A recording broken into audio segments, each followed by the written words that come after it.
thought it was somebody. Nah, I just, you don't have any more. No, no, you can take one. That's my problem. Yeah, okay. Okay.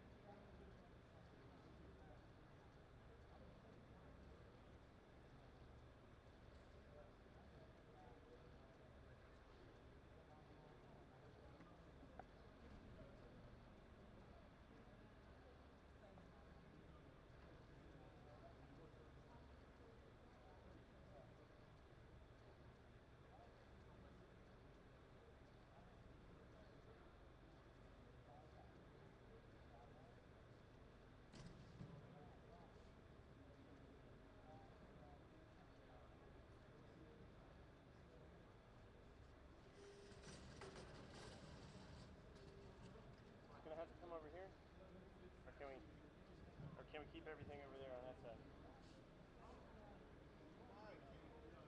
I'm willing to move this over a little bit.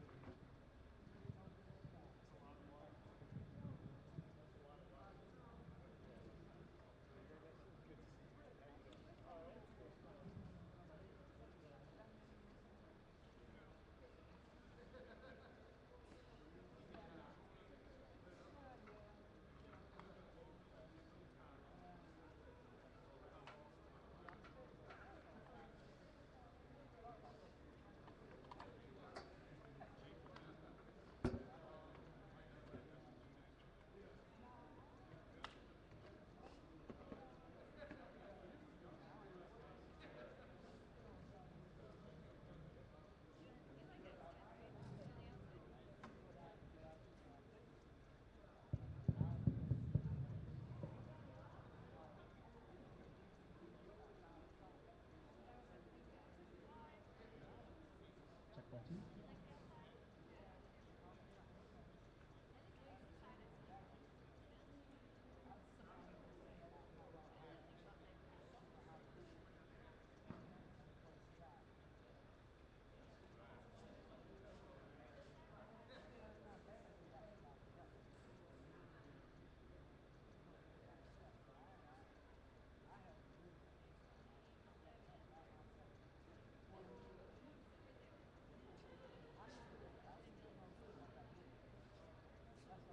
Acoustics are a little bit different here, aren't they? Yeah, we're gonna have to make it. This is gonna be how many? This is, I think this is the only one that we're gonna have to do it. Is Pan the crowd with this? So I just told him I think we're gonna need some more seats set up. Pan the crowd, like Yeah, at some point, like, you know, you got a line out there. Okay, wow. Awesome. Well, I'm glad you're here, man. But Yeah, I really wanted to see this. if you're not feeling good, like I said, we're streaming it right now, and this should be live. I brought my wireless mic, but I forgot a battery.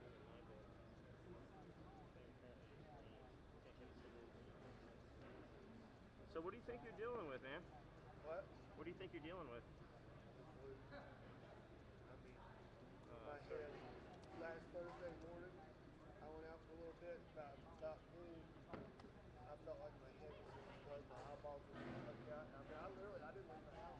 I went out Thursday afternoon or late Thursday morning, and I didn't leave the house until 1 o'clock today when I had to go to work. And I swear I worked 15 minutes after I sent you that email. I got my cousin to come to my bedroom kiss on me, and I was like, I felt a little bit better. I called her back and said, man, I'm going to go do it. See, so if I get up there, halfway through. Thanks for coming out.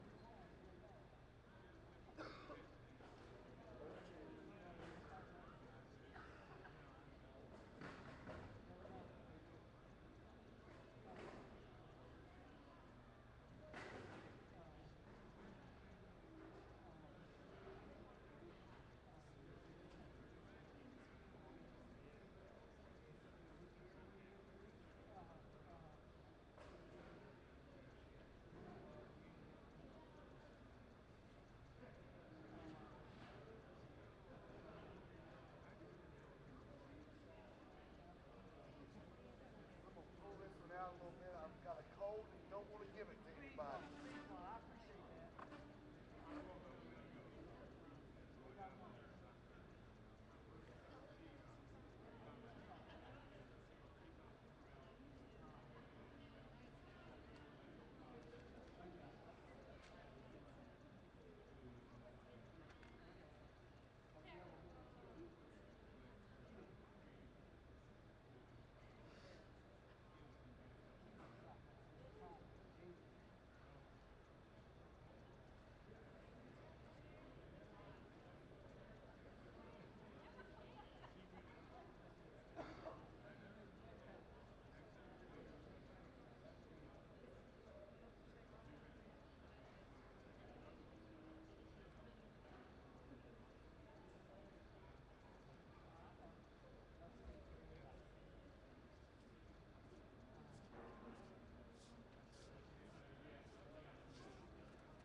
starting right now. If you go to www.live.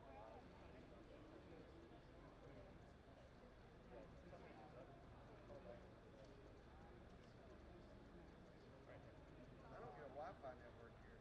There is. I just set it up as my own personal access point. But if you connect to the SSID and the SSID of East CAC, you shouldn't need a passcode or anything, and it will go to mine. I mean, but normally, even if it's a... It's not going to, no, it's not split. It's hidden. But the SSID is ECAC.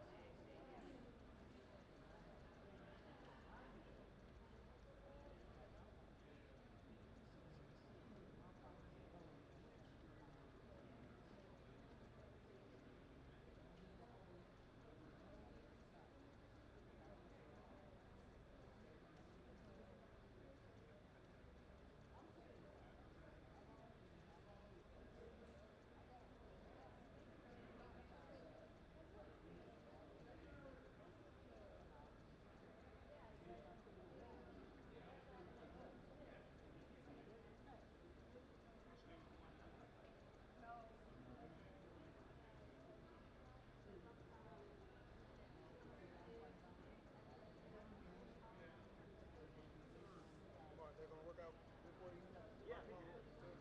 We might wind up having to do this every month, but if it does, you can show me how to set it up and I'll be happy. Oh, it's easy.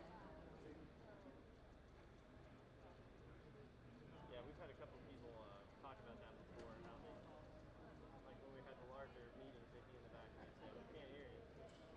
This is nice. ECAC? What's that? ECAC? Yes, ECAC. I can't find it. It's capitalized in the proper places. ECAC is. All capitalized? No. EAST. Oh, East CAC. Try that.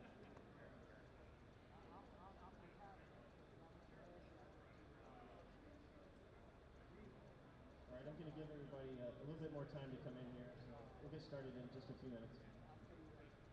Can everybody hear me okay?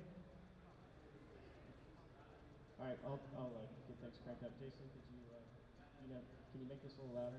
Does it go to 11? We can put it on the table if we have to.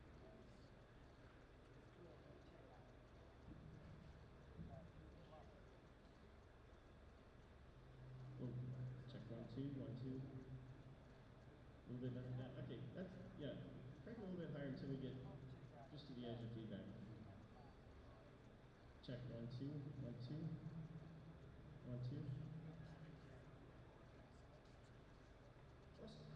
Okay, that's a little too down a little bit.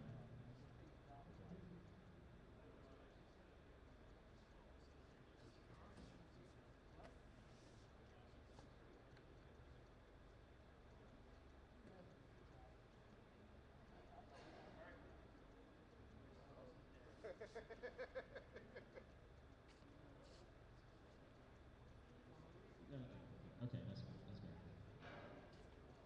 All right, we're going to go ahead and get started. Thanks everyone for being here. I guess you didn't know it was Bring a Chair night. Probably should have put something in the email. Thanks for coming to the ECAC for the March meeting. It's hard to believe it's already March, but I appreciate you bearing with us tonight. You know, we have our regular meeting room that's being renovated right now, getting new windows. You probably noticed when you walked in, it looks really nice. So we'll make do. I know that we've got some heat issues here and some fans, but we'll do the best we can. And if you're in the back and you want to move over a little bit to get a little bit closer, feel free to. I mean, it's like I said, Bring a Chair night. You can do anything you want. And we're going to do laps around the court here in a few minutes too, just to get everybody warmed up. Okay. Welcome and announcements. I'm Mark Turner, the chair of the ECAC. We're actually streaming tonight too on the internet. Hopefully some people at home are watching us right now, but this is all very experimental. For our minutes, we have our minutes on the website. Did anybody get a chance to see those? Can I get a motion for approval of the minutes? Okay, we've got one. Second here. All in favor say aye. Aye. All opposed? Okay, sounds good. Our minutes are approved. For success reports tonight, and I'm trusting everybody back there can hear me. I know it's really loud. good. We have some good news about our playground right outside, the Lions Park Playground. We have a day set for the community build where everybody's going to get to come out and take part in actually assembling the new playground here. It's a wonderful thing. That's actually going to occur Saturday, May 1st, pretty much all day, starting at 8:30 till about 3:30. We're going to be working out here, assembling all the parts, and in a day, the whole playground is going to be assembled. I've gone to a couple of these community builds that the Parks and Rec Department have done before. It's really a lot of fun, and everybody working together can make this thing happen in no time. And it's not really rocket science. All you have to do is bolt a couple of things together, and you can pretty much make it happen. So March 1st, Saturday, March 1st is that day, so put that on your calendars. I'll send another email reminder about that, and you can come out and do that. It's a lot of fun. May 1st. May 1st, I'm sorry, thank you. May Day. May Day, everybody's keeping me straight here, good. Well, that shows that you can at least hear what I'm saying, so that's a good thing. The other important news is, of course, the census forms are going to be sent out very soon. When you get that, please fill it out. Please encourage your neighbors to fill it out. It's very important that we get a very accurate count about what our community looks like. So be looking for that in the mail. Just the other day, I got my little, reminder mail from the census department saying that the real form is going to be coming very soon. So check your mailboxes, make sure you fill that out because it's very important. The other news, I guess, is spring is right around the corner, and I have nothing to do with that, but I'm really excited about it. I guess you are too. Okay, we have our next item on the agenda, which is Officer Crisco doing his report. Let's see if he'll make it over here, and I'll turn the microphone over to him.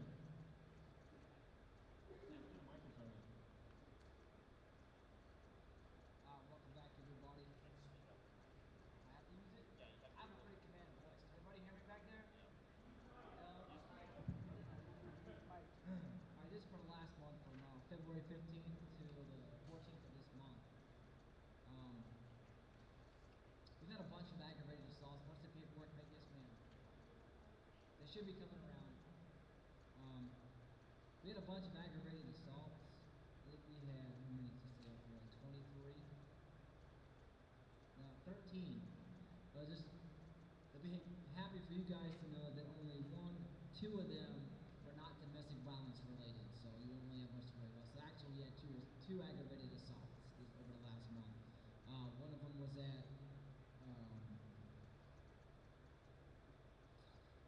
Timber Drive, and that was an assault by pointing, which nobody knows if it really happened. And then there was one on New Bern Avenue, which is a guy got randomly jumped by 5 people. No one knows who the suspects were. He didn't have a description, and nothing was taken. So we don't know if it really happened. He ended up in Wake Med. It wasn't witnessed by anybody. It was just he showed up at Wake Med. They said he was assaulted, and that was it. Our 2 burglaries that we have, one was 1309 North Raleigh Boulevard. I'm sorry, at 1017 Glasscock. That appeared to be random, but it was a good thing that the neighbor was pretty darn nosy and saw the 2 suspects going into the house, called the cops, and one of them was later apprehended and gave up the other suspect. They just they disheveled a bunch of, nothing was taken, they just moved things around, obviously looking for something. And then we had one on Brookside Drive, and that one occurred because the door was left open, and they took an Xbox 360. I'm not going to go through the larcenies, there's too many of them, and since our department changed over our beat structure, the whole computer system hasn't caught up yet. So if you have a question about one of these, I brought my computer with me, come see me afterwards, and I will gladly answer that question. We'll do larcenies for motor vehicles. All of them, everything was inside. Either the doors were unlocked, or they had a GPS hanging out, they had a purse on the front seat.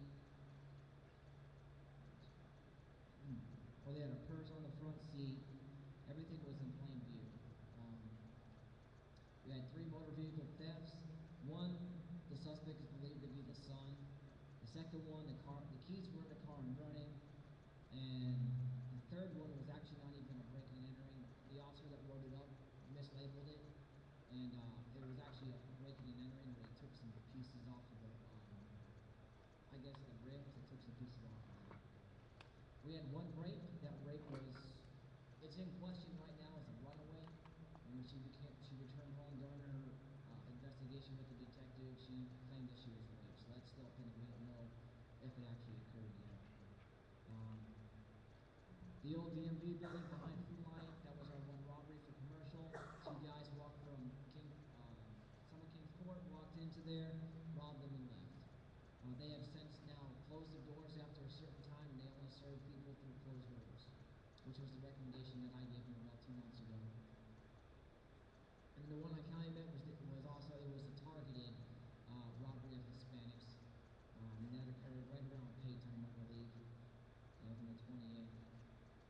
But enough of the bad news, we got some good news. Some good news here is Messiah Fashions has basically been evicted. And all the stuff that we've done, if nobody knows who they are, it's that store that's 1100 North Raleigh Boulevard, which is a hangout of drug dealers and gangbangers. This had nothing to do with the recent search warrant that they did on his Messiah Fashions 2 off of Rose Lane.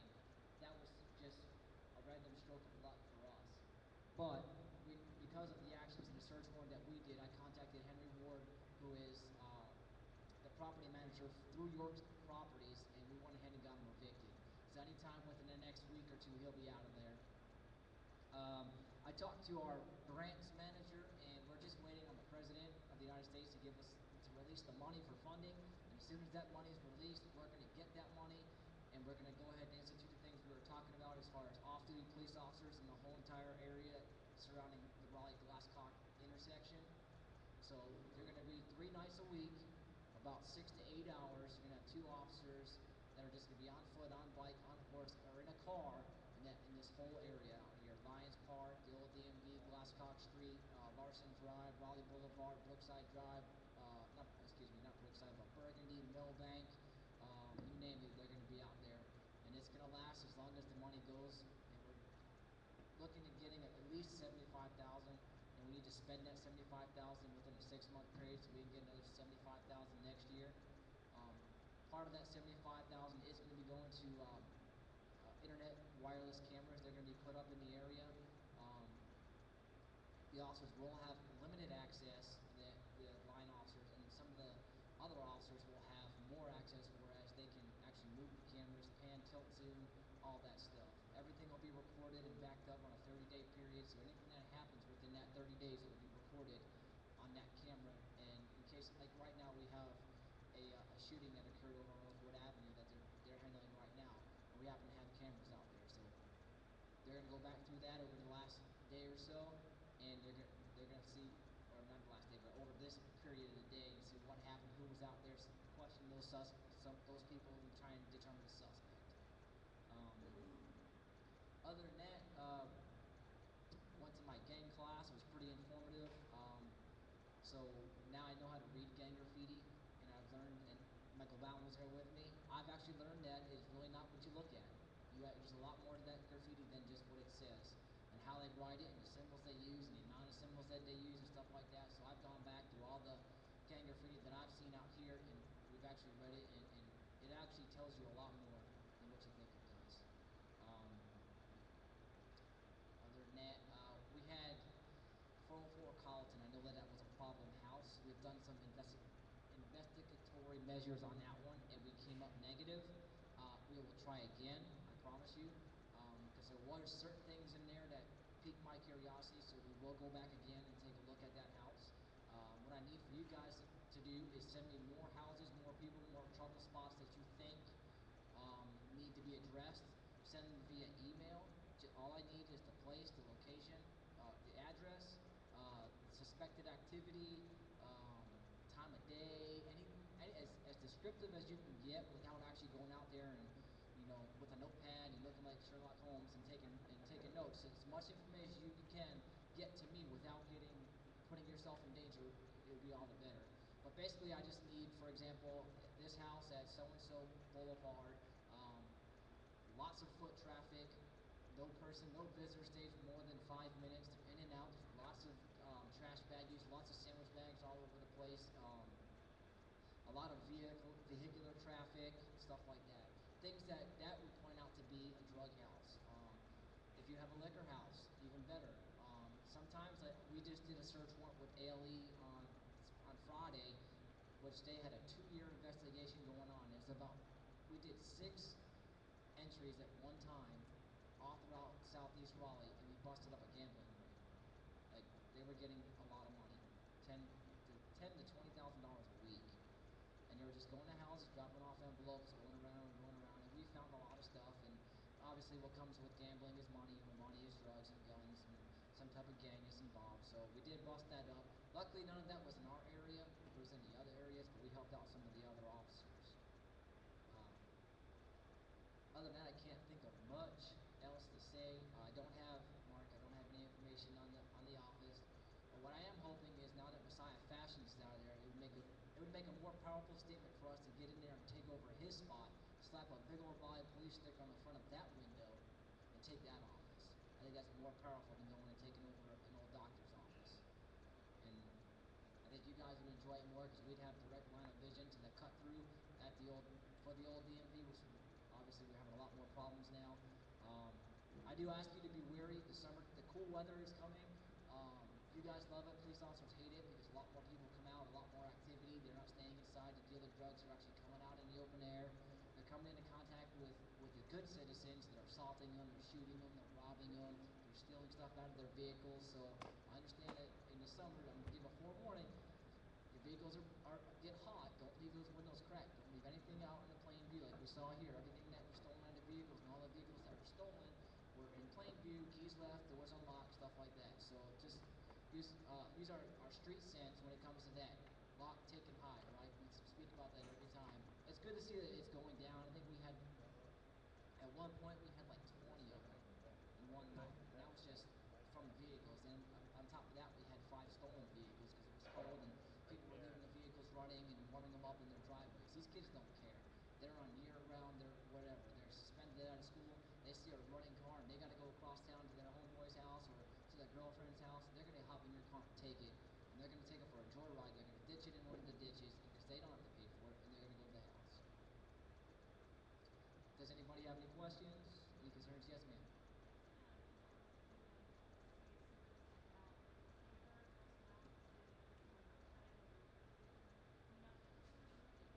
Yes. Well, the first I heard about that was from your email. And Could you repeat the question so everyone? I'm sorry. Her question was, if anybody hasn't noticed, Russell Allen was talking about cutting the graffiti removal team out of the city's budget. I really won't comment on that, but I can say that I think it would do a disjustice to us, and it would actually help out the gang members, because after going to this gang class, we understand that they don't just use the graffiti to mark their turf. They use their graffiti to start war against another set. They use their graffiti to tell you exactly what they're doing in that spot. Hey, my name is this. I sell drugs. This is the type of drugs that I sell, and I'm right down here. All that can be told from a Shamrock and an arrow. I mean, it's really, really ridiculous. But I haven't heard anything about it. I know it's never posed. We actually have a presentation with the chief next week, or this week, is it not? I think it's Thursday, Friday, and I'm going to mention something about that, about the graffiti, and how awesome that the graffiti removal team has been, and they've removed graffiti almost 5-10 minutes after we've called it in. So it's been really good. It hasn't let the gangs take a stronghold on a certain area. I hope that answered your question. I know somebody also asked about, they sent me an email about the gangs at one of the schools. I've been in contact with the gang investigators, and I've talked to some of the Wake County gang investigators and the Raleigh Police gang investigators. So I haven't sent anything back because they haven't given me any information, but I am still working on that, and I will find out more information. And once we have that, then I will meet with the gang investigators from the Wake County Public School System, and we will determine if there is a problem, and if there is, how we're going to go about solving that problem. Another big thing, another meeting that we went to was this year we're having some youth summer programs. One thing that I did tell them was that one of the meetings last year, a lot of people were interested in volunteering their services for these youth programs. Everybody said we need programs for the youth. Well, we need volunteers to help us out, whether we do a career day, whether we do, if somebody knows, hey, I know where you can get a bus that you can use for 2 weeks to transport these kids, because we're having transportation issues. Right now we don't have the funding to rent a bus every single day to get these kids. And what this is going to do is take these kids that are breaking into these houses, that are breaking into these vehicles, Jones is sitting in that office, and we're going to put them somewhere where they can learn a career goal, they can get educated, they can get off the street, so they're not worrying about breaking into your house to get that new Xbox game. We're going to send them right down here where some of the people from their community can talk to them. The police officers can talk to them. We can have a new relationship with them, but they can also see that the people in their community care about them. So if anybody at all is interested or knows any type of resource that they can donate, or anybody who can donate resources or somewhere we can go for resources, just email me, come see me after the meeting, and we can get this thing going. Because in the long run, if we take these kids off the street at an early age, we can prevent them from being recruited into these gangs, we had a big problem right here in this place, right here where you're sitting. They come in and recruit them out of the TOPS program, big time. If you don't believe me, you can ask Miss Jones. She had a problem about it. We also had a bunch of Crips that were in here a while back playing basketball, and there was almost a gang fight between the Crips because this is a predominantly blood area. So anybody says that there's not a gang problem, there is.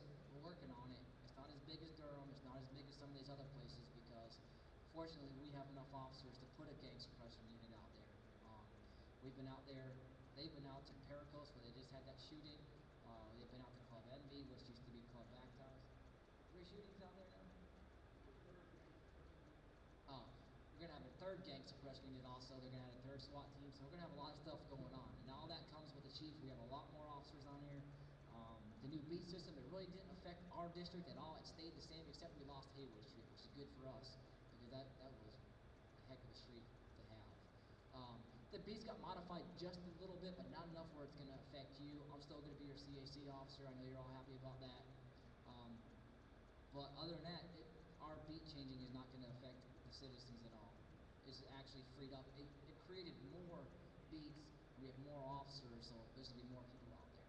And they have less of an area to worry about, so now they can focus on their beat, and it's not so big. Does anybody have any more questions? All right, like I said, if you have any questions about these larcenies, or if you want to volunteer, either see me after the meeting, or you can send me an email.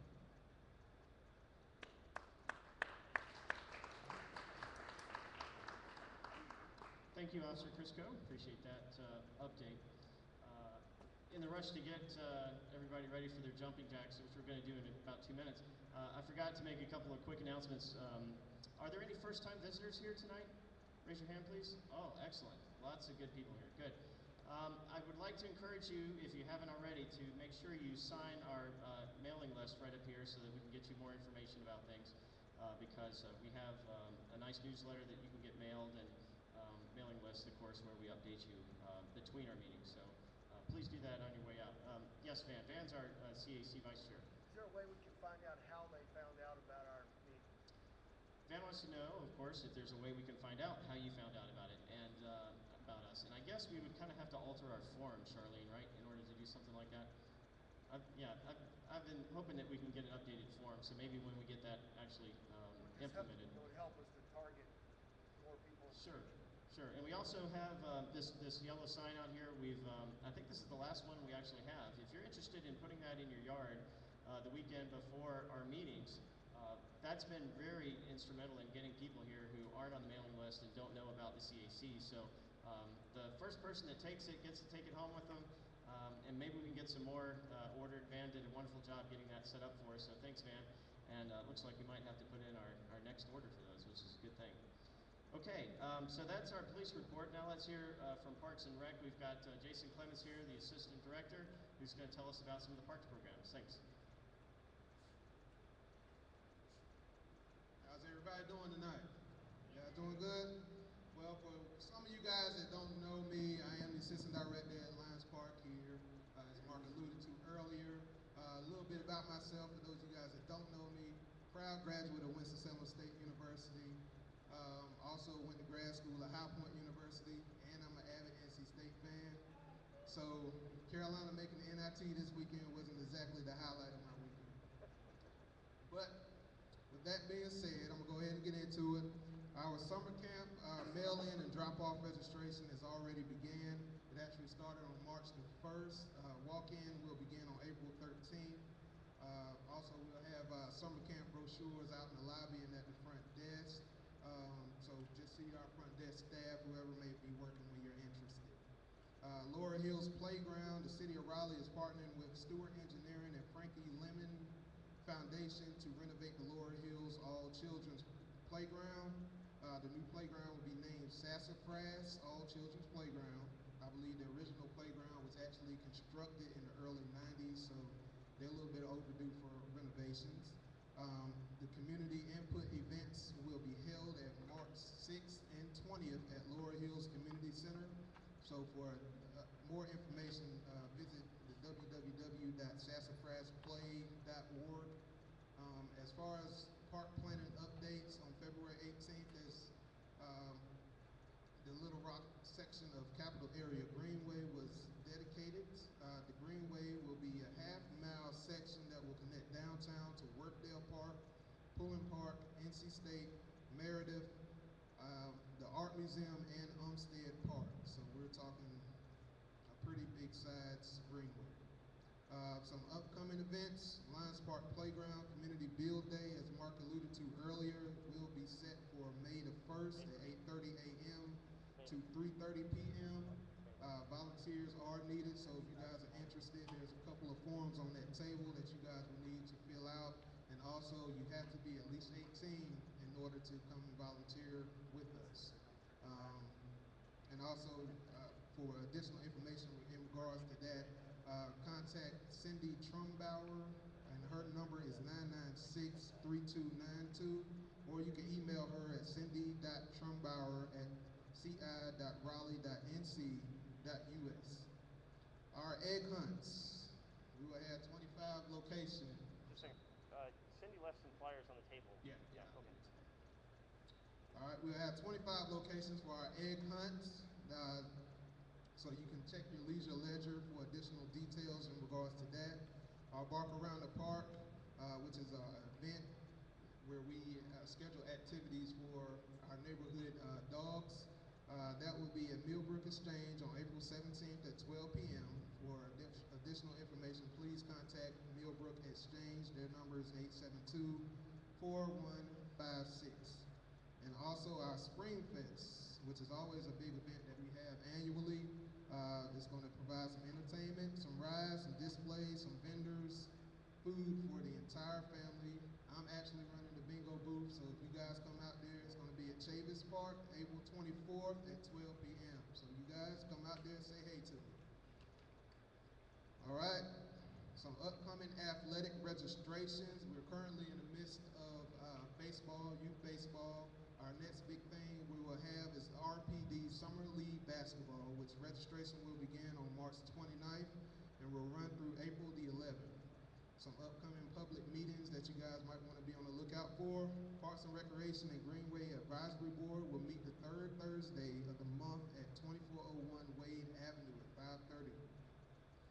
The Parks Committee, a standing committee of the Parks, Recreation, and Greenway Advisory Board meeting scheduled for Thursday, March the 4th has been canceled. The Parks and Recreation Department will be hosting a JC Community Center renovations public meeting on Wednesday, March the 31st at 6 p.m. at JC Community Center. And we do encourage all citizens to participate in this meeting and offer feedback concerning the design options. Also, the Parks and Recreation Department will be hosting the Carolina Pines Community Center renovations public meeting on Tuesday, March the 30th at 7 p.m. at Carolina Pines Community Center. You're also encouraged to attend that as well. And lastly, the Parks and Recreation Department will host a public information meeting to review planning for the new look of the interior programming space at Sergeant Courtney T. Johnson Center on Thursday, February 25th. At 6:30 p.m. at Sergeant Courtney T. Johnson Center, located 1801 Proctor Road here in Raleigh. And that is pretty much all I have. Are there any questions, comments, concerns, anything I need to do? You guys know where to find me, Assistant Director here. Just give me a call, stop by, see me. All right.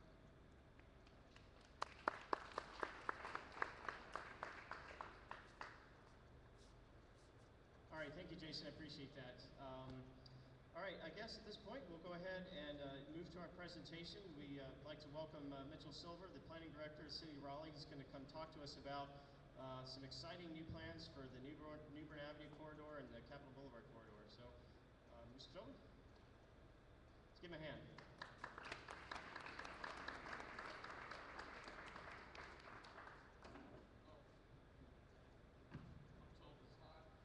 There you go. Got it. There you go.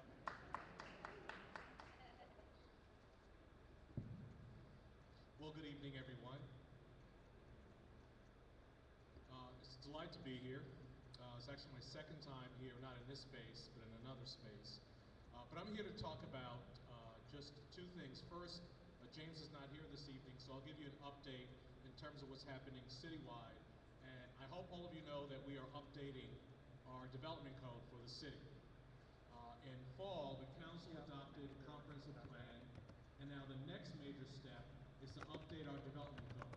These are the rules everybody has to follow in order to build anything in the city of Raleigh. And so the consultants are here today and tomorrow to have some listening sessions, because right now we have a report online to get public input, but these are going to be the development rules that we're going to use as we start to look at neighborhoods and commercial buildings and industrial buildings, hopefully for the next 30, 40, or 50 years. So please, if you hadn't had a chance, go online. It's newraleighcode.com, and you can go to that site and see what is going on. I'm here tonight to talk about two things. One, just to give you an update, but the second one, to get some feedback from you. The first project I'll talk about is Capitol Boulevard. The good thing about adopting a comprehensive plan is that I come from the world where you do a plan, it doesn't sit on a shelf. And during that planning process, we identified a couple of important projects that we have to implement over the next 20 years. And based upon that public feedback, two projects, which we're about to start very soon, surfaced to the top of the list, and the council confirmed that we need to get started on these two projects.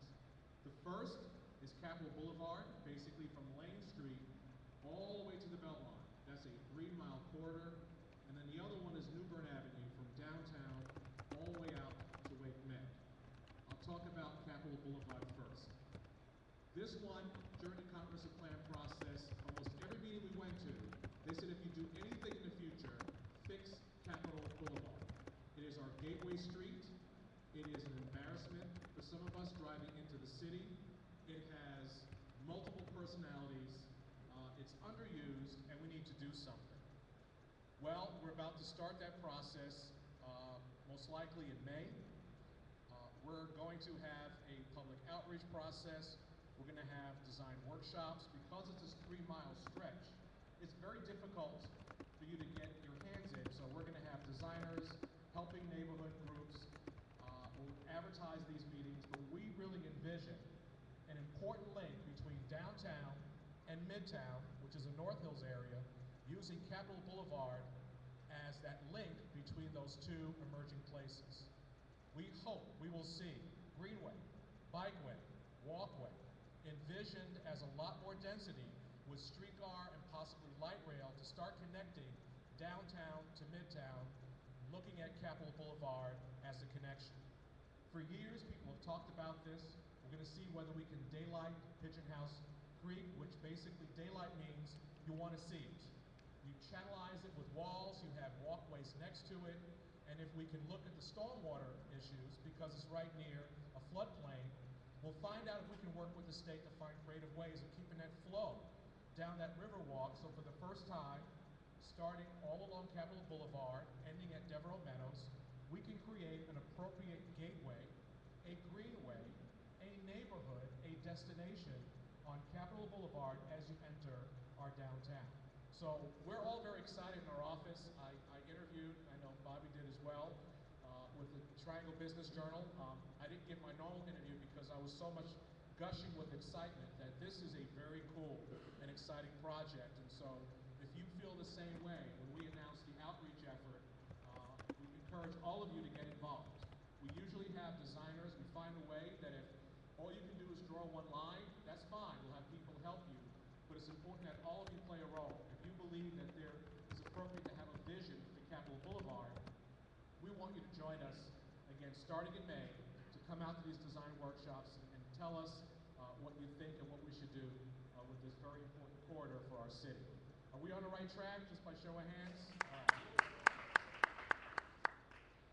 Now, the one that's going to start, believe it or not, almost the same time, is a New Bern Avenue corridor, another gateway.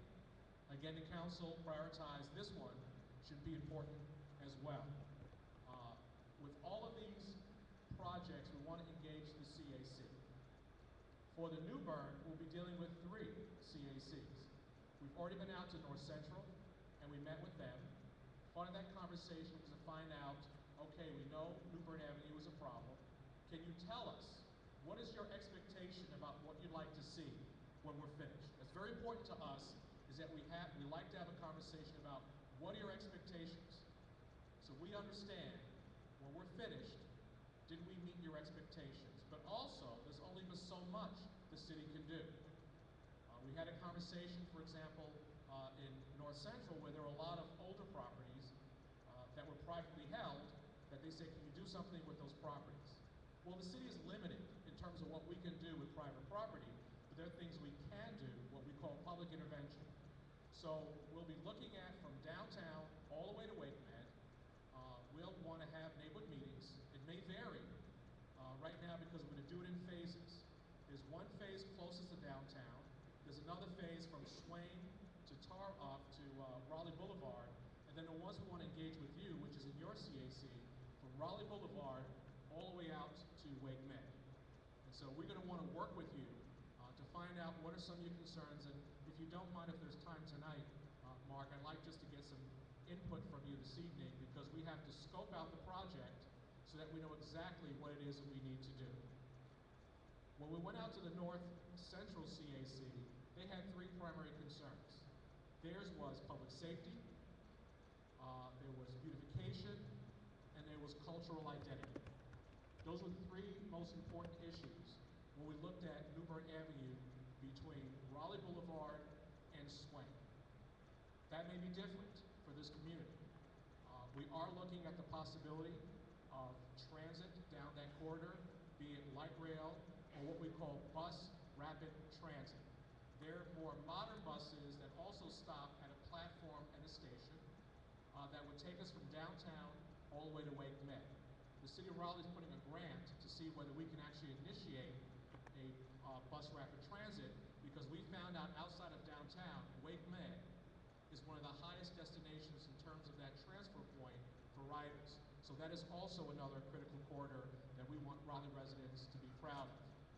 So I'm really here just to see your feedback about New Bern Avenue. We're working with Wake County because of Wake Med and the library. We're aware that there's Enloe is within that corridor. There's a Longview Shopping Center. There are other land uses, but it's very residential, very different than the Tarboro to Raleigh Boulevard. And so I just wanted to get a sense from you about, if there's, Mark, is there time permitted for me to have this? Sure. Sure. So I can just get some feedback from some of you about what are your expectations if we do a study that you'd like to see, what are some of your concerns, and then we'll see if we have a conversation about what the city can do and what we can't do along this corridor. But we're looking to start this project also in May. Because it's in phases, we'll have separate meetings with North Central, other meetings with the East CAC communities, and then we'll splice them all together at the end. So with that, I'll just open it up and I'll repeat the question so people can hear you.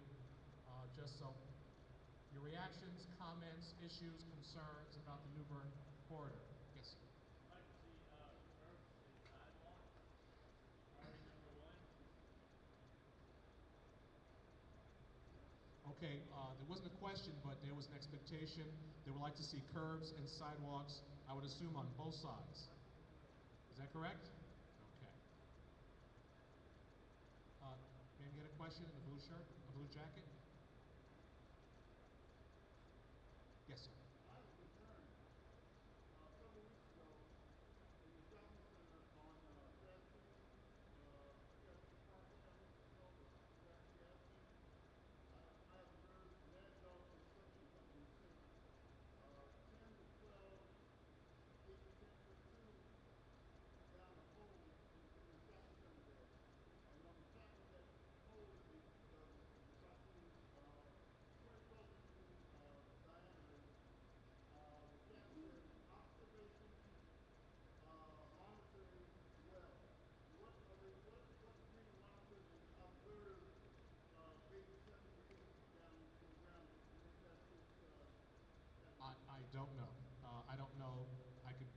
contact either Public Utilities or Public Works, but I do not know. Is that on record?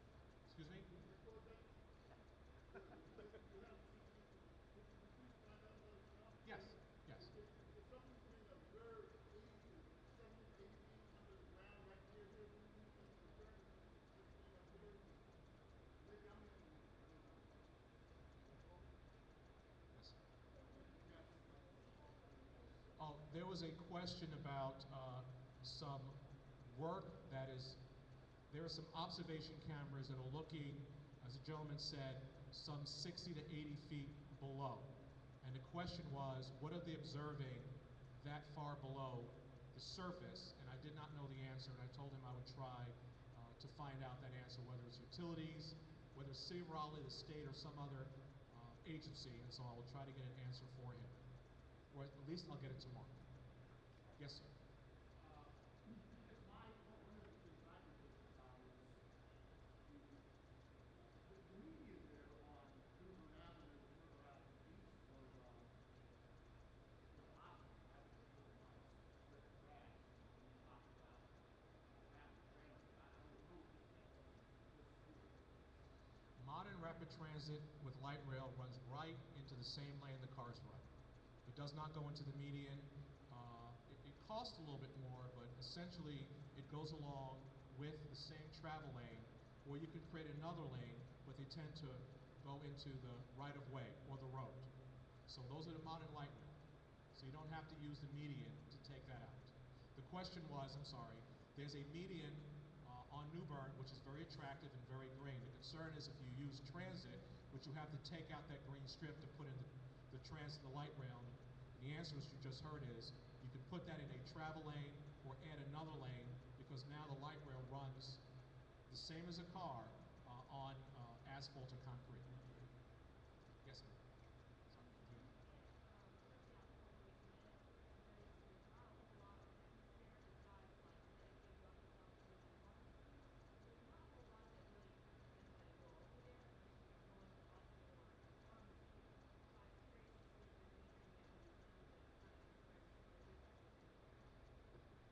Now, though the question was that over by Wake Med, there's a lot of offices related to the hospital and very little of retail when people would want to go there unless you go into the hospital. Is there anything the City of Raleigh can do? That's a tough one. We can certainly, a lot of it has to do with the market. Clearly pharmacies, it's no surprise that medical offices or medical related type uses want to be near a hospital. Of course, that makes a lot of sense if people want to walk and can walk if there are sidewalks, but that's a product of the market. We can certainly zone to allow for more retail, but if the property doesn't believe there's a market for retail, they won't put it there. They'll probably focus on doctor's offices and pharmacies that relate to the hospital themselves. But I can put that down as a no.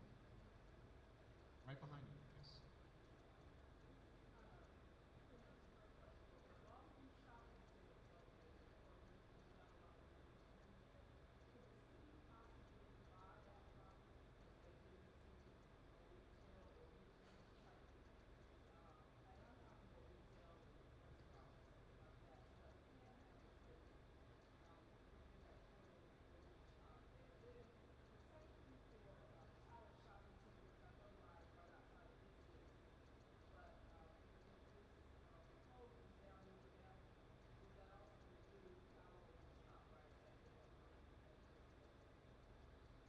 I didn't hear the total part of your second question. The first one, I assume that's Longview Shopping Center. The question is that that is a shopping area we all know that needs help. And the question is, can the city buy it and then help redevelop it? Your second question was the Tower Shopping Center. Is right. This study is going to stay roughly about 100 to 150 feet along both sides of the corridor. Any land uses along that corridor are the ones that we're going to study.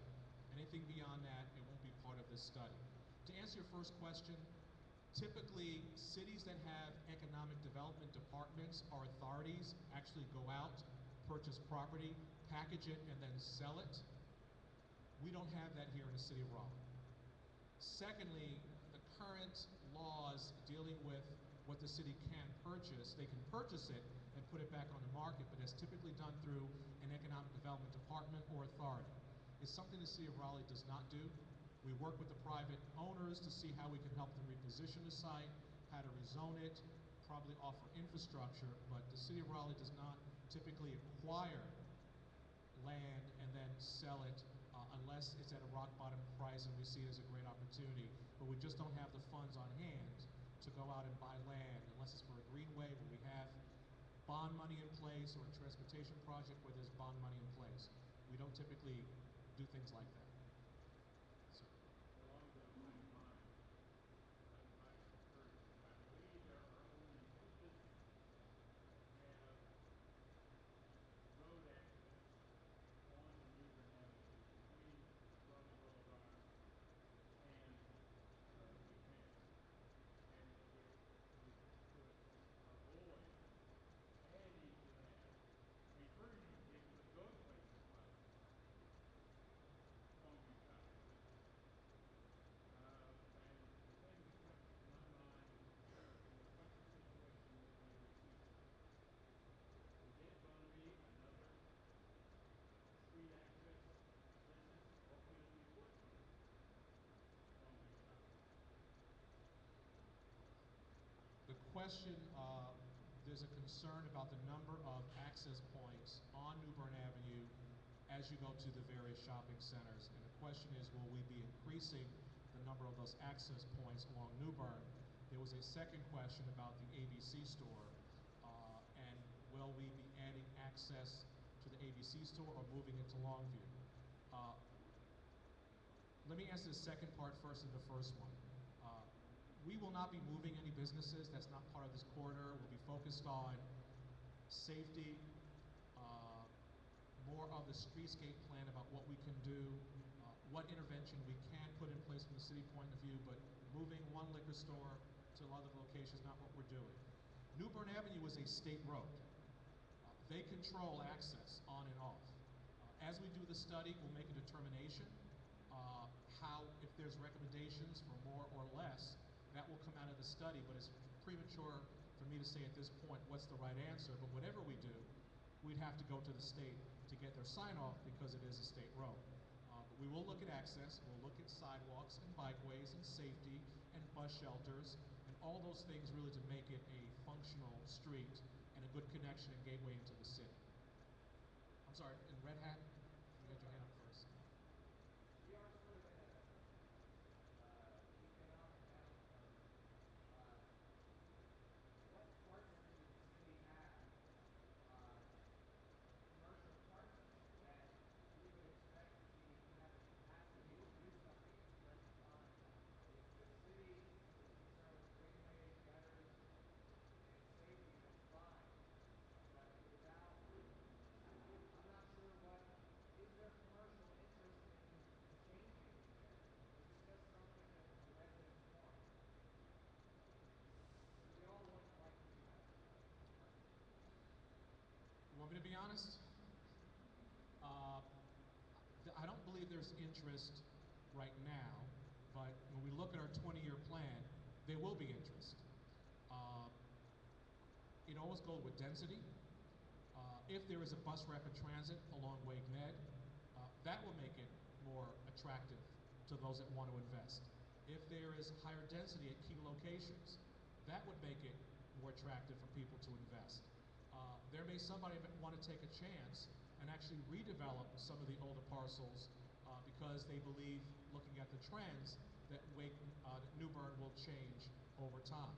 We have conversations with Wake Med about, is there a way that they can do a development to provide housing for people who work at Wake Med? So in terms of looking for partnerships across the board, this is a difficult time for developers. But by putting a plan in place, it positions us for when the economy does turn. And if we look at zoning, we look at possible density at key locations and transportation enhancements, those are the important investments that the private sector is looking for that can only come from the public sector. So it is a partnership, but I would say in the near term, I don't see anything happening soon. In the long term, I do. Just to follow up, Oh, I'm sorry, the question? Yeah, we never heard it. I am I'm so sorry. The question was, do we have any, we're currently in an economic downturn, and is there a market to see investment along New Bern Avenue? And that was generally the question. Sorry. I'll follow up if you want to, because it seems like you're still not satisfied with the answer. Yes, well, my first concern is really capital Boulevard project, as you know, the city in particular, but again, my question is more relates to public works. Would tax increment financing be a tool that would assist in that? It's a tool, okay, the question is, looking at both Capitol Boulevard and New Bern Avenue, would tax increment financing be a tool? For those of you that don't know what tax increment financing is, I'll try to explain it this way. You have a site that currently has low taxes today. You then project out 20 years and say, well, it may be only worth $10,000 in tax value, but maybe 20 years from now, it will be $200,000 in tax value. You take that value and then you try to borrow against it today, knowing you'll be paid back over time. So now you have a lot of money to invest, but it's risky. Currently right now the city council, they have a policy on how to approach it. Right now there's no appetite to use it because the council prefers to use certificate of participation, bonds, versus the TIF, but it is a tool that is out there. Raleigh just hasn't used it at this time, but it is a tool. Say it again? That's really up to the city council. They came up with a policy. We keep broaching it every few years. I'm sorry, I said what, you're right, Mark. I gotta keep repeating the question. They want to know likelihood from the council would they actually pursue it. And again, the council have dealt with this every 6 months, and they keep saying that it's probably not the best tool. The problem is we went to Minneapolis, a lot of council members heard the mayor of St. Paul say TIF was like crack.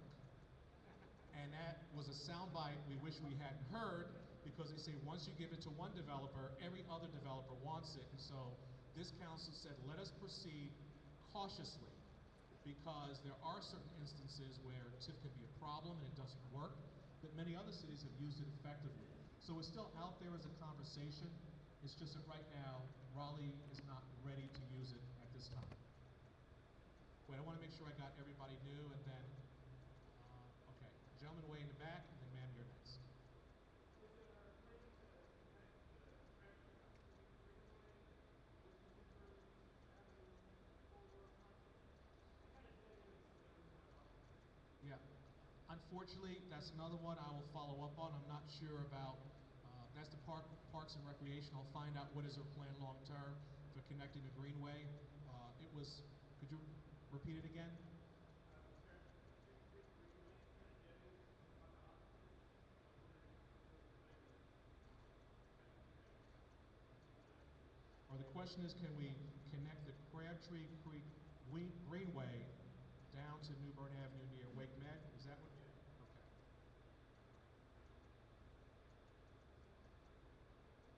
Okay. Okay. I had a question about how soon do you think we'll see some improvement based on the plans that are being talked about right now? Well, after our budget, okay, the question is how soon will we see improvements on New Bern Avenue? Here's the bad news, because we just came out of a budget meeting earlier today, and it looks like due to our current fiscal situation, we're going to be deferring capital budgets again. And so it's hard to say when, but right now we're keeping all of our capital expenditures on hold because we want to avoid a tax increase. So it's tough to say, but I can say at least for the next 4 to 5 years, you're not likely to see any change. So that's the sad news, but again, we want to avoid taxing our residents any further, and so there are some big projects that are on hold, there are smaller projects that are on hold, and so unfortunately, until the economy turns, there's not much that we can do. You said the other CAC that wanted the city to remember the cultural identity of their neighborhood, and mine is sort of along those lines. I know there's a little bit of history that goes with New Bern Avenue, or maybe just a section of New Bern Avenue where Longview Gardens used to be. You would remember that? Kind of. there was a point made that I had mentioned at the other CAC that cultural identity was very important as we look to New Bern Avenue, and there's the Longview Acres. Can we also, when we do this segment, also look at some of those cultural resources along New Bern Avenue? And the answer is absolutely, we would do that. Okay. The gentleman who had the red hat, but now it's, oh, you're done? Okay. Oh, okay. Yes, ma'am.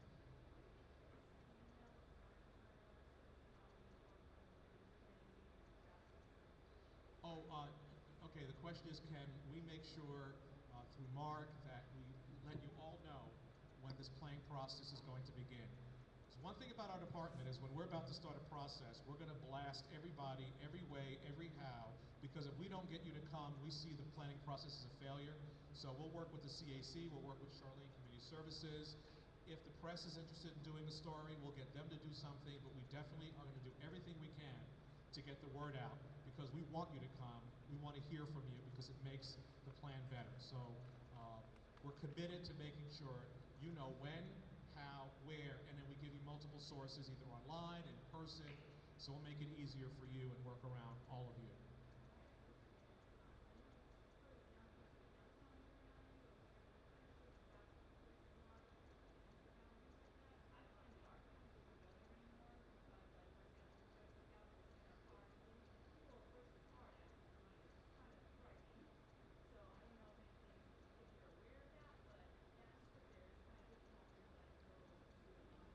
Which strip is that? Right. The question is, she says she loves fast food restaurants, and can we get more of them? I'm kidding. The question was about the proliferation of fast food restaurants. That also came up at the North. They actually call it, I shouldn't say this on camera. They had a name for it, but it was Chicken Central. something like that. It was something Chicken Central. They had churches and Bojangles. Chicken strip. Chicken strip? I think that might have been. Was that it? Chicken strip? It was an issue in that CAC as well. Clearly zoning plays a role. You can't prohibit it if it's zoned for it. And we're going to see exactly what we can do to either beautify it, try to make them be better neighbors and police themselves a lot better. I don't know if it's zoned to allow more of them along that corridor, but it's something we're taking a look at when we look at that in CAC and work with them. But it was raised at the meeting as an issue, both from a health perspective as well as a gathering point for a lot of people who like to go there and wait there. Yes, sir. I know that the city is trying to increase the number of residences inside the Beltline and the open population there. Do you see any part of the corridor of residency in the capital of New Bern being restricted in those areas, or just increase the density? Is that what you're saying? The question was that the gentleman noticed in the comprehensive plan that we're trying to encourage growth inside the Beltline, and do we see Capitol Boulevard and New Bern as two of those corridors? The answer is yes and no. In terms of the growth, we did our projections, and the city of Raleigh is expected to grow by 120,000 households over the next 20 years. We're not asking them to come. That is our growth projection. That's what the trend has been, and that's what we believe it will continue to be. So we have to figure out, where are we going to put, not people, households, 120,000 households. And based upon our analysis, we can't do it at 4 units to the acre. We can't do it at 6 units to the acre. We're going to run out of land.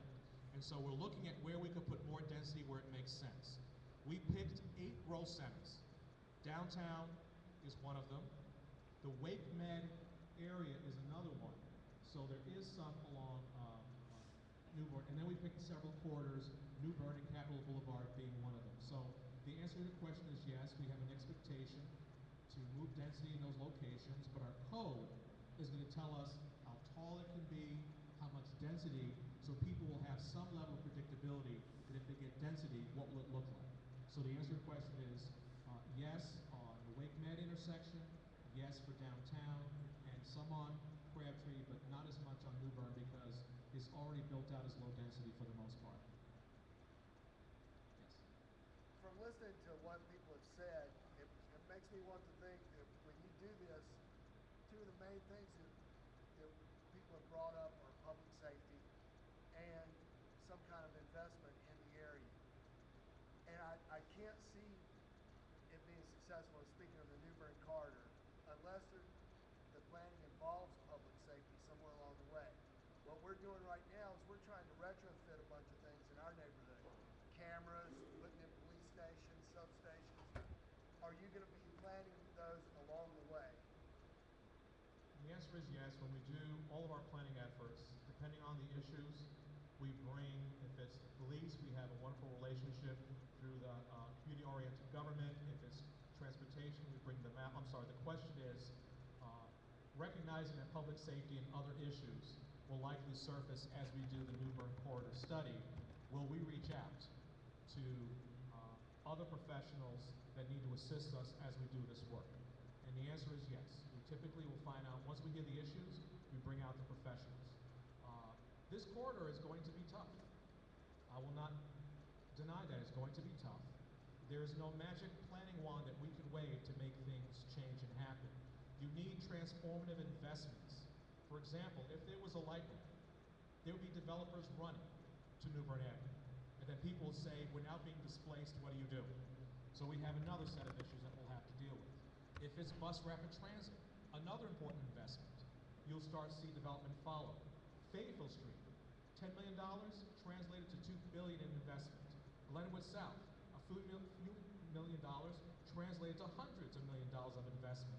So public investment can transform a corridor, but I can tell you that once we do that, we may hear concerns about displacement, gentrification. We'll have to deal with that when that time comes. But it's going to take some time. It's going to take some time to determine, is it just sidewalks and better bus shelters and bikeways along New Bern? Is it just beautification? Do we have to target specific properties for code enforcement? We have to find out what is it to start to move this corridor in the right direction. What's right for Capitol Boulevard may not be right for New Bern corridor. So that's something we'll determine in the planning process. I owned the first bar on Glenwood South, and I owned one of the very first bars downtown in the new development, and I can tell you what drove me was cheap rent. And you know, if you can make cheap rent and safety two of your things, then we're good to go. The question was, he was one of the first in downtown and first in on Glenwood South. Glenwood South, and he said what made a difference there was cheap rent. Now the problem is in the other corridor between Raleigh Boulevard and Tarboro, they complained about the same thing and didn't get the uses they wanted because of cheap rent. But it's something we can certainly take a look at to see why yours worked and we're having issues in that segment between Raleigh Boulevard and Tarboro Road. But that's a good point. You mentioned that you all recently studied public transportation, and I was curious, do they have any economic development department, and is that something the city may look at implementing? The question is, we went to St. Paul, do they have an economic development department, and is that something the city of Raleigh is looking into doing? The answer is yes, they do, and actually 2 years ago, the city did approve an economic development department, but then the recession hit, and they took those 3 positions, and they had to get rid of it because we had to close the budget gap. So the city is going to move in that direction. I think once we're out of the recession, we actually had 3 positions to start our economic development department, but unfortunately, nobody was hired. They just approved it, I believe, in July of 2008, and then soon after we had at least the recession, and all those positions were first placed on hold, and then last year they were eliminated. We'll have to try again once the recession's over to see if we can reactivate that department. Or division. It was a division in my department. Yes, sir. Another observation about the residential aspect of New Bern and Raleigh Boulevard on East. Once you hit Raleigh Boulevard, the speed limit goes back to 45. That's pretty bad for a residential area. I'd like to see it where it's down to 35, so you know my position is going out to not have to go in. Is that something that plays within Raleigh's jurisdiction, or the city out there being conservative? The question was the speed limit on New Bern changes from 35 to 45. Is that something the city of Raleigh can look at?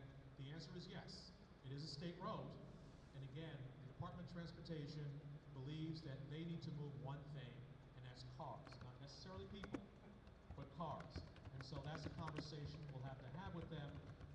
We believe you can accomplish both, but that is definitely a state road. It's definitely something we can raise with them to see whether they're willing to change the speed limit. We're having the same issue on Person Street, by the way, where that's another state road going right through Mordecai. There are also issues because, again, some goal is to get cars out as quickly as possible. All the way in the back.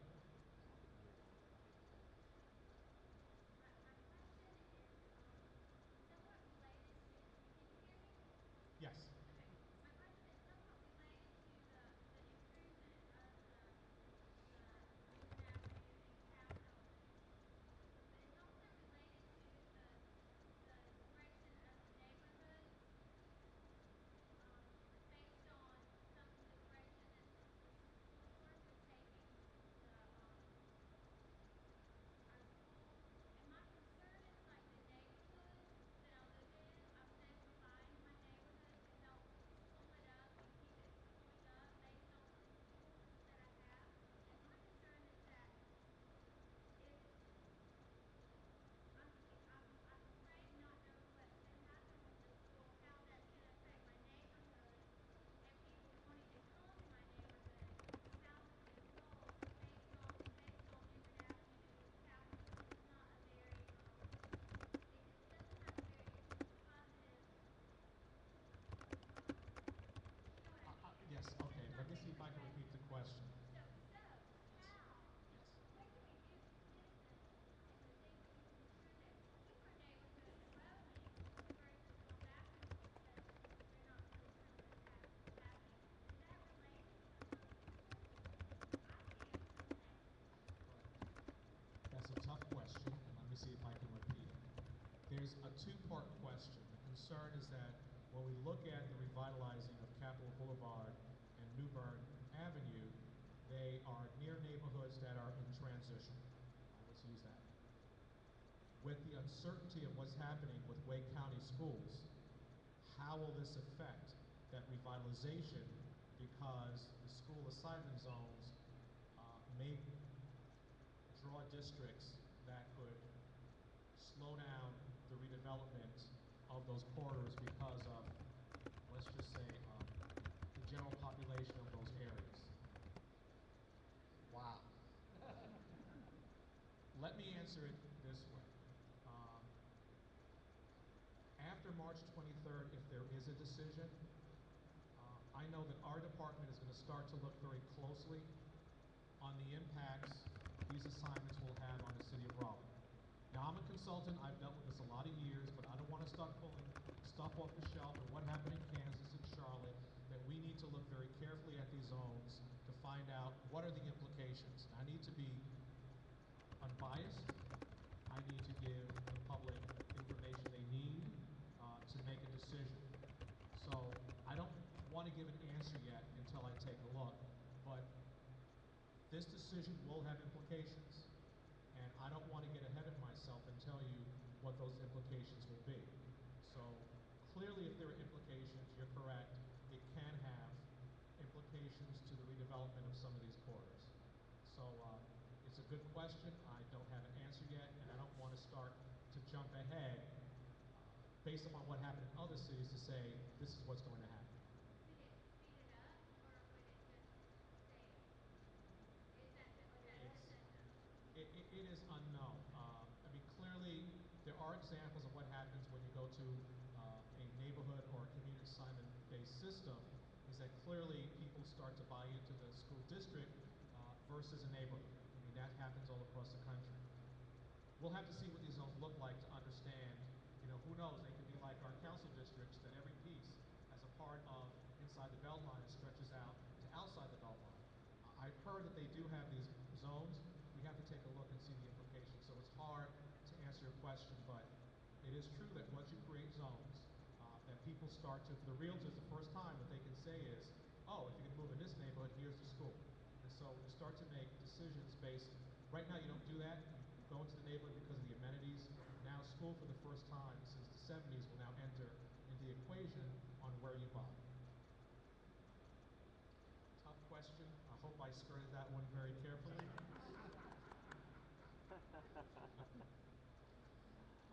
Well, Charlene, yes. Yeah, I have a question, and I don't know if it's accurate or not, but to Mr. Markey possibly. I know the county has actually closed the first library that goes through City Limits. How utilized is the Mr. Harrison Center? Is there a possibility that, like with the expanded buildings, you might be able to hold larger so that the library has a way to do stuff? The question is, there's a library on New Bern. I'm sorry I didn't catch the name. Richmond Harrison is on New Bern. And would the county explore doing what they did in Cameron Village and actually relocate that library into the Longview Shopping Center as a brand new library? I don't think so. It's possible. I haven't heard that. But it's something I can ask the county. I don't know if that's something, because right now they're looking at closing certain libraries. It would be a big capital investment to actually move a brand new library to a new location. So it's not impossible. I think it's unlikely, but we can certainly ask that question. I want to make sure before I leave, because I'm hearing from the questions that in this environment, usually we like to have streetscape money set aside, so when we finish the planning, we can start to develop. Unfortunately, that's not the climate that we're in right now, but I can tell you that we have a list of 24 streetscape plans that are waiting. Your plan right now to start the study is at the top of the list. And we get calls all the time about, so we just add them to the list and we go to council and say, please prioritize, because I don't want to be put in that position. So this is an incredible, exciting opportunity for you to get involved. And this request, I can tell you, came from Wake Med and came from North Central CAC. And we thought it did not make sense to do this study and leave this part of the corridor out of it. So when I spoke to Mark, he kind of approached me, and I said, look, we got to have this meeting. This is going to be a great opportunity. There'll be planning. I can't promise you money at this point because that's somewhat out of our control. I think this segment of the corridor is going to be different than the part between Tarboro and Raleigh. There are some clear issues. I'm sure you drive it. You know what I'm talking about. This one's a little bit different. You have Longview, but generally it's very attractive. When I drive it, it's gorgeous. It's wonderful to drive. No sidewalks. Can't bike there unless you take your life in your own hands. But has a different set of challenges. Enloe High School is nearby. And so the character of this corridor is very different, but the best thing to do is have a plan in place. P Street. We finished the plan for P Street, streetscape. We had the money in place. We were ready to do it from St. Mary's all the way down to West Street. The money got pulled and it's on hold. But we're ready to go. The minute we get the $2 million, we're ready to start the construction on P Street. And so again, to at least get the plan in place is important to move this forward. So please come out. Unless you have any other questions, please get involved. We're going to do this segment as one section, and then we'll do the part from Raleigh Boulevard toward downtown as the other segment, and then we're going to hopefully get all of you together just to compare notes. But we definitely want you to get involved in this project. Any other questions? All right, so we typically don't like to overwhelm CACs with projects, but you have Capitol Boulevard and you have New Bern, and unfortunately, they're almost all going to happen at almost the exact same time. So sometime this summer, if you have nothing to do, maybe we'll have a barbecue or something to get people out. Then please keep an eye out for it, and we'll stay in contact with Charlene and Mark and our website to make sure you know when these efforts are underway. Any other questions or general questions? This is a tough crowd. I'm used to moving around. I'm kind of stuck right here. I don't know if you know me. I'm from New York, so I'm very animated. I move around a lot, so I was trying to make sure I answered all of your questions. Any other questions before I turn it back over to Mark?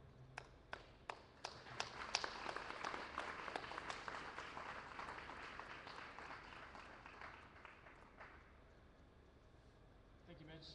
We appreciate that update, and we'll be looking forward to having more as we move forward and participate in this. It's very exciting, the kind of changes that we're talking about here. Okay, I wanted to give Bobby a moment to step up and talk a little bit about the op-ed meeting. you okay with that? Just discussing a little bit about the proposed changes. And if anybody's interested in serving on a committee, now's a great time to step up because we're getting these formed right now. So turn it over to you. Good evening. Briefly before the meeting, the OPED committee met. Those are not familiar with that, it's Outreach, Planning, and Economic Development Committee. And what's been discussed most recently is separating those committees and having a separate Outreach Committee, a separate Economic Development Committee, and a separate Planning and Zoning Committee.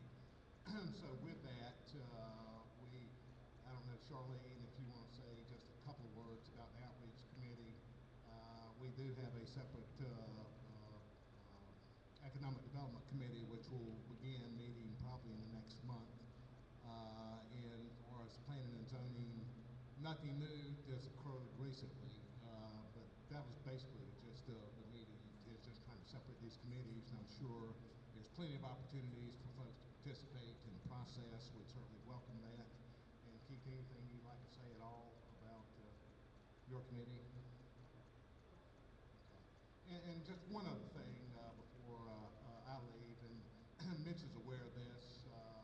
I believe there's been some conversations, and OPED committee is aware of this. We are attempting to convene a meeting with the major property owners along Capitol Boulevard the next 2 weeks. Mac Paul and myself, Mac is his own attorney with KL Gates, and I've been working on this, and I met with Bobby Murray this morning, and we have met with 10 of the most, I would say, prominent or largest property owners along Capitol Boulevard, and the intent is possibly to create a nonprofit corporation which ultimately would assist with advocacy relative to funding, and that's exactly what Mitch was talking about. When you get to council level and trying to compete for funding for projects and capital improvement projects, it gets down to some politics. I think that's a fair statement. And so with the help, we hope, of these major property owners and business owners along Capitol, will be successful in seeing some results quicker, we hope, than 4 years. Other than I think Mitch is right relative to general economic conditions without any question whatsoever. But anyway, there are efforts along to try to expedite improvements to the corridor. So any questions in that regard, and then I'll let these other folks speak.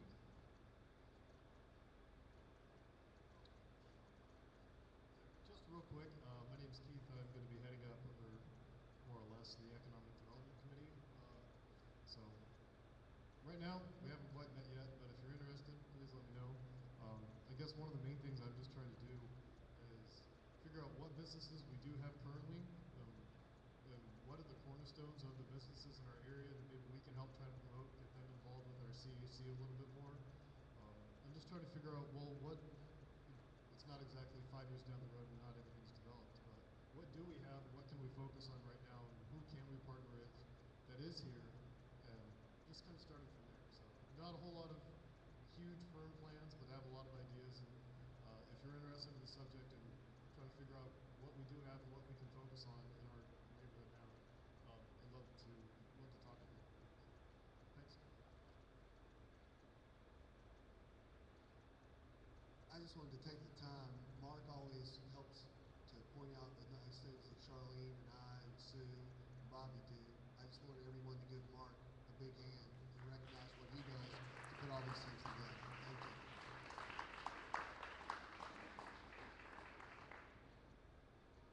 That's funny, I didn't see that in the agenda. Okay. Charlene, I think, has just some closing announcements, and then we'll, and there's another announcement after Charlene, but come up to the microphone, Charlene. You don't get to get away from this. It won't let you. It has before. Oh. Okay, well, two things. I wanted to report on a study that we did at the city on the intersection of Bennett with Glasscock. If you're exiting, you know that if you look to your right, there's a hill. If you look to your left, there are a lot of trees, and it's hard to pull out. So we did have the city look into it, and they did ask the owners to trim up the crepe myrtles so that when you look left, now you can see what's coming. We had interest in having one of those fisheye murals posted, but the city said that they do not recommend using traffic murals for 3 reasons. It It's not an approved traffic control device per the Manual on Uniform Traffic Control Devices, the federal standard by which the city adheres to. Due to shape and material, the image is distorted in such a mirror and does not show true representation of vehicle distance and speed. A mirror's purpose is to show that a vehicle is there. However, many motorists use the mirror versus looking at the road to judge distance and speed. And also, third, maintenance and liability issues for such a mirror. Okay? So we did look into it, and that's the report on that. The other thing is the Marketing and Outreach Committee. If you're interested in serving on this committee, it's a great opportunity for you to do some actual fun projects. One of the things that we're looking into is like maybe having a newcomers package of info that is neighborhood relevant to our area, and some city supplies and promos and booklets and information in that giveaway package, such as the Leisure Ledger, which is a great resource for everything the Parks and Recreation Department does. Another thing that we're looking at maybe doing is like a calendar for the East CAC. We have the Neighborhood Improvement Matching Grants funds that we can still apply for. However, that expires June 30th of this year. We can go ahead and get on board for one of those grants that can help us do the calendar and some other promotional activities such as logo design. Now, after June 30th and into a new fiscal year, as you know, the budget's tight. And we may not get that funding for grants. I hope we do, but we may not. So this is, this is kind of waving the red flag and saying, let's go ahead and take advantage of it and get as many projects funded as possible before June 30th. So here again, if you're interested in Marketing Outreach Committee, let me know. Okay, thank you. Okay, thank you, Charlene. Do you have another announcement? Okay. You can come up if you'd like. That's fine. Charlene survives. Hi, my name's Ann Quarles. I teach at Powell Elementary, and I wanted to let you know that we're having a play on Thursday evening. It's a really cool performance we do once a year. It's called One Book, One School. The whole school reads one book. Every family gets a book, and the One Book, One School elective performs it. It's going to involve dance, art, drama. It's really a whole school collaboration. Every single kid knows the story, and it's a very cool story about Henry Brown, who was a slave in Virginia, who literally mailed himself to Philadelphia in a box. So it's called Henry Box Brown. It's a great opportunity to see what goes on at our school every day and every year, and a true representation of the impact of a magnet school in a diverse neighborhood. So Thursday night, 7 o'clock. Yes, ma'am. This Thursday, March 18th, at 7 o'clock. At Powell Elementary on Marlboro. Admission cost.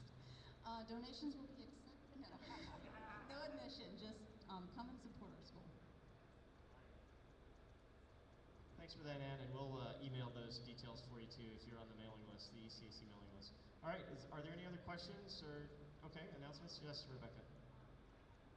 Can you come up? So tough to hear. Jason, are we going to have our regular, is it going to be available, our meeting room available for next month? You know? Okay, all right, good. Okay, so my question is for Mark or anybody else who knows, but if you've been following the school board fiasco, according to some websites that I've looked at, Powell Elementary, which is in our CAC and a lot of our kids are headed toward or are in, is going to be the highest poverty school in the entire county if they go to the neighborhood schools plan and draw from our neighborhood. So obviously, I'm concerned about that. I know other parents are concerned if they're aware of it. And we're also at 192% capacity if they go by, if the neighborhood schools plan is you go to the school closest to you, which is what they have said it's going to be. So obviously they're not going to be able to do that, but there is some concern about what's going to happen to our neighborhood. Are people going to be moving out of the neighborhood because they're afraid to go to the schools?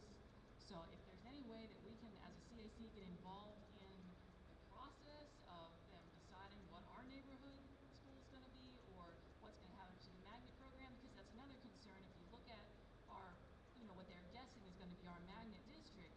Well, they're saying that every district is going to have their own magnet school, and our magnet is drawing from a community where we're at 80–70% free and reduced lunch. We're not really drawing any of the type of students in, or not the capacity to draw in those students who they say, you know, are going to uplift the school. We don't have that many to choose from. So, you know, if there's any way we can get involved and really get our CAC concerns to the school board and have them realize the impact this could have on our community, I think that would be huge right now, because it doesn't sound like they're even thinking about what's happening within the Enloe area. Okay, thanks, Rebecca. And I do encourage everyone to make their concerns known to the school board, no matter what your thoughts are. Okay, do you have another? Okay. Yes, sir. As a member of this council, I would respectfully request that we send a letter or a number of congratulations to Mr. Malcolm for getting double scholarship in the CIAA tournament. And I'm surprised that Senator Dustin Collins is probably the largest institution in this council. Your representation is very unique. Okay. I think I only heard part of that, but. You got Senator Dustin Collins men's basketball team in the CIAA. Oh, okay. So St. Aug's St. won the Aug's won the CIAA tournament. tournament. Well, that's worth a round of applause then. Excellent. Yeah, it'd be nice to have somebody here at the meetings, even though they're not technically in the East CAC. All right. If there are no further announcements, we will go ahead. Okay, Jason, you have something? I'm sorry. Just real quick, did we put the chairs back on the rack and you guys don't mind? Yes, it was bring a chair night tonight. It's also take a chair and put it on the rack, so that'd be good. And anything else before we close? Yes, ma'am. Okay. Hello, everyone. My name is Cheryl Merritt. I'm a Housing Council of Consumer Education Services, and I'm just here this evening visiting your CAC. I want to just bring some information to you to let you know that we're available to offer free homebuyer education as well as foreclosure prevention counseling, and I've left some information on the table for you if you're interested. Thank you. All right, thank you, Cheryl. If there are no further announcements, we will go ahead and adjourn. Please take your chairs over to the rack if you would. Thank you so much for putting up with our temporary meeting space, and we'll see you next month in April, okay? Thank you.